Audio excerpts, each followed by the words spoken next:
Today I'm going to show you how to play the pentatonic scale in groups of 4. Why is this important? Well, it's important because there's a difference between knowing a scale and learning a scale. Learning a scale just means that, okay, I learned the A minor pentatonic scale and it looks like this.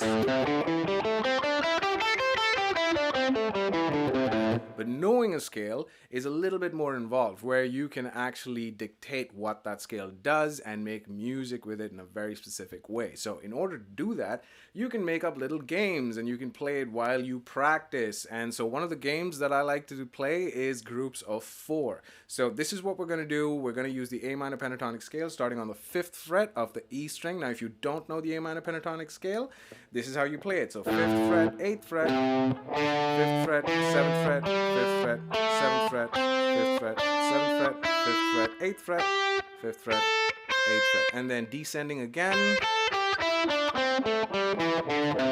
just like that. So groups of 4 is going to be, you start on the first note, so you go 1, 2, 3, 4, and then you start on the second note of the scale, 2, 3, 4, 5, start on the third note, 3, 4, 5, 6, and then start on the fourth note, 4, 5, 6, 7,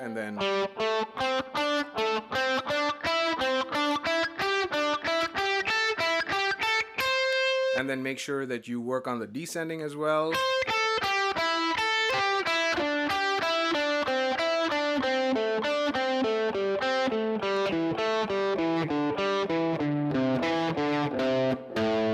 There you go. So purists might be like, work with a metronome. Do this with a metronome, with a click track that keeps you honest and all that. Well, for starters, I would say don't do that. For starters, just figure out where the notes are.